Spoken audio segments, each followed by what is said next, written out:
hope you all are doing well and even I'm doing well. So चलिए आज systemic patho के series में पढ़ते हैं एथेरोस्क्लेरोसिस ईजीएस्ट वे में और एनिमेटेड वीडियोस के साथ, ताकि ज़्यादा से ज़्यादा आप उस चीज़ को एक इमेज बना के समझ सकें कि असल में ये होता कैसे। तो आज हम पढ़ेंगे एथेरोस्क्लेरोसिस। एथेरो मीन्स होता है फैट या लिपिड का डिकम्पोजिशन फॉर्मेशन, और स्क्लेरोसिस का मतलब होगा हार्डनिंग, यानी कि एक गुठली सा बन जाना, एक थक्का सा बन जाना इस sclerosis. This is a chronic disease develops over time, जो एज के साथ बढ़ता है और सेक्स के साथ भी बढ़ता है, कह सकते हैं।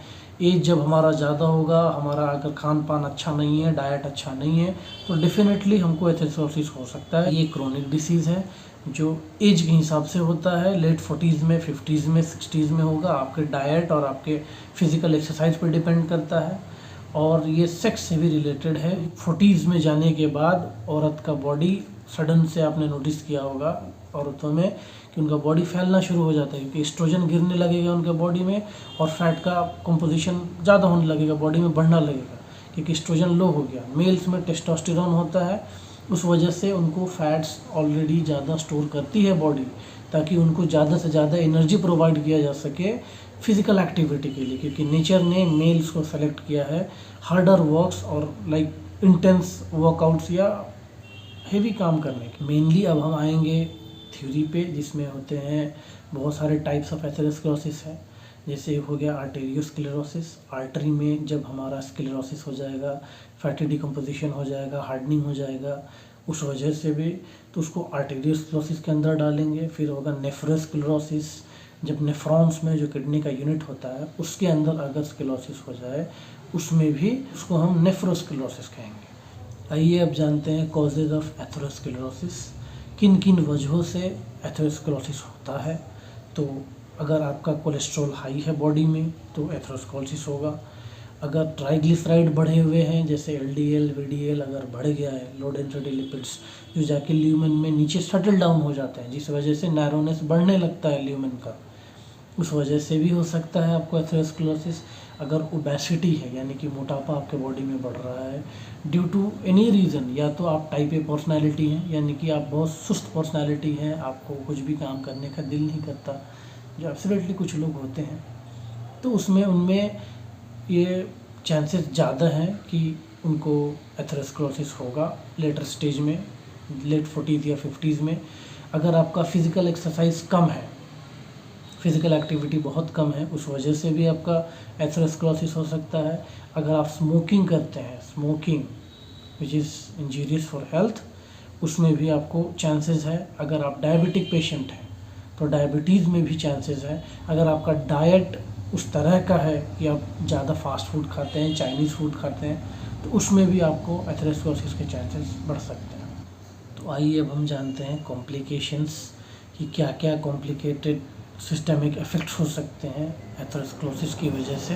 रप्चर होना, अगर आर्टरी में जाहिर सी बात है नैरोनेस हो जाता है। अगर ये मेरी डायमीटर ऑफ आर्टरी है, इसके अंदर अगर नैरोनेस हो जाता है ल्यूमेन में, या एंडोथेलियल कह लीजिए, उसमें due to the fatty decomposition, fat का डिकम्पोजिशन से, तो डेफिनेट है कि ये एरिया नैरो हो गया, तो इस पर प्रेशर बहुत ज़्यादा लगेगा, क्योंकि हमारा आर्टरी है, आर्टरी का प्रेशर बहुत हाई होता है ब्लड से, तो ये यहाँ पे हमारे रप्चर के चांसेस है। इस पॉइंट पे जब हमारा प्रेशर ज़्यादा लग रहा है तो चीज़ें रप्चर हो सकती है, हमारा आर्टरी रप्चर हो सकता है। तो पहला ये कॉम्प्लिकेशन हो गया। दूसरा हो सकता है थ्रोम्बोसिस। थ्रोम्बोसिस का मतलब एग्रीगेशन ऑफ प्लेटलेट्स हो जाना, यानी कि यहाँ पे आके किसी भी डैमेज की वजह से, चाहे वो इश्केमिक इंजरी हो, चाहे वो आरटी हो यानी कि रोड ट्रैफिक एक्सीडेंट हो, चाहे वो कुछ भी बैक्टीरियल इन्फेक्शन की वजह से, किसी वजह से अगर यहाँ पे कोई रप्चर हो गया, तो हमारा यहाँ पे प्लेटलेट्स का एग्रीगेशन हो जाएगा ब्लड फ्लो को रोकने के लिए, और वो एग्रीगेशंस अगर फर्दर फॉर्म कर तो वहाँ पे थ्रोम्बोसिस का फॉर्मेशन हो जाएगा, यानी कि वहाँ पे ब्लड क्लॉटिंग्स आने लगेंगे, क्लॉट्स होने लगेंगे किसी इन्फेक्शन की वजह से। Third would be embolism. अगर इम्बोलिज्म होता है, यहाँ जो थ्रोम्बो एग्रीगेशन हुआ है वो ब्लड फ्लो में बह के किसी और जगह पे जाके, सपोजिंगली हमारे किसी कोरोनरी आर्टरी में जाके अगर वो स्टक कर जाता है, और वहाँ पे फॉर्मेशन होने लगेगा प्लेग का, वहाँ पे डिकम्पोजिशन होने लगेगा हमारे फैटी स्ट्रिक्स का, या फिर हमारे आरबीसीज आके स्टक होने लगेंगे या प्लेटलेट्स आके एग्रीगेट होने लगेंगे उस ऑब्स्ट्रक्शन की वजह से, तो उसको हम एम्बोलिज्म कहेंगे। हेमरेज भी एक इफेक्ट हो सकता है इसका। एन्यूरिज्म में क्या होगा, permanent dilation of blood vessel. अगर ब्लड फ्लो यहाँ से हो रहा है, यहाँ ऑब्स्ट्रक्शन है, तो definitely there will be a pressure exerted by the blood on the wall of the artery and that may lead to dilation in the blood vessel.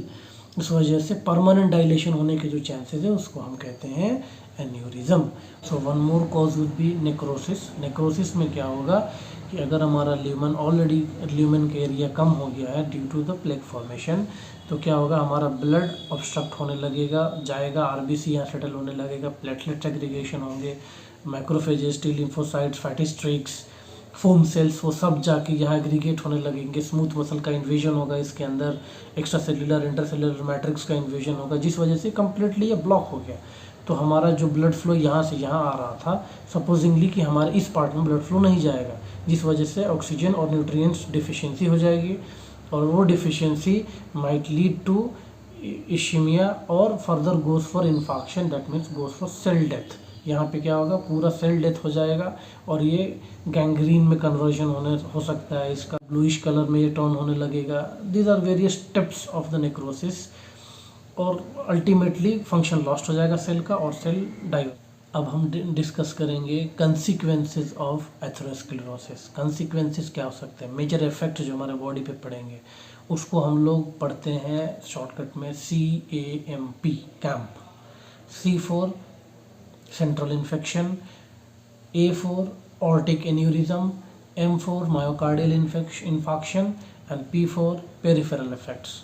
Central infection तो हम जानेंगे कि एथेरोस्क्लेरोसिस में होगा ही होगा, क्योंकि वहाँ पे न्यूट्रिएंट सप्लाई कम हो जाएगी, चाहे वो फैट डिकम्पोजिशन की वजह से हो, चाहे कोई इन्फेक्शन की वजह से। ऑर्टिक एन्यूरिज्म में क्या होगा, ऑर्टा में एन्यूरिज्म हो जाना। मैंने बोला था एन्यूरिज्म का मतलब permanent dilation of blood vessel. Aorta dilate हो जाएगा। क्यों होगा डायलेट, क्योंकि आगे हमारा जो ब्लड वेसल है वो श्रिंक हो चुका है, और उस वजह से बहुत ज़्यादा, अब हार्ट तो अपना नॉर्मल फंक्शन कर रहा है, आगे का जो आर्टरी है उसमें क्या हो गया, ऑब्स्ट्रक्शन हो गया है, जिस वजह से ऑर्टा पे लोड पड़ रहा है, क्योंकि यहाँ से हार्ट प्रेशर डाल रहा है, वहाँ पे एरिया कम है पास करने का, तो डेफिनेट है कि बीच वाले एरिया में प्रेशर बढ़ेगा, तो ऑर्टिक एन्यूरिज्म हो जाना, यानी ऑर्टा के साइज का बढ़ जाना।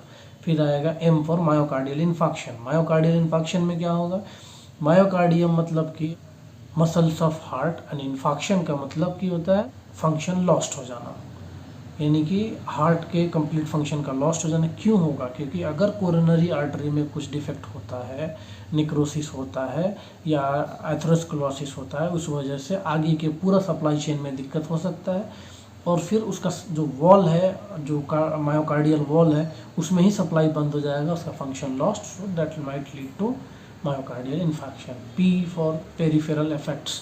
तो पेरीफेरी में क्या होगा, क्योंकि हमारा आर्टरी बहुत लंबा all the way goes to the peripheries, तो पेरीफेरी में अगर एथेरोस्क्लेरोसिस होता है तो वहाँ पे गैंग्रीन होने के चांसेस भी ज़्यादा होते हैं। इसीलिए peripheral vasculation is a important point for the atherosclerosis. और फिर हम देखेंगे कि कैसे इसका हम डायग्नोसिस करते हैं, कैसे इसको हम कैच करते हैं मेडिकल में कि हाँ ये बंदा एथेरोस्क्लेरोसिस से जा रहा है। MRA, उससे भी पता चल सकता है एथेरोस्क्लेरोसिस का। डॉपलर कराएंगे उसका, CT कराएंगे उसका।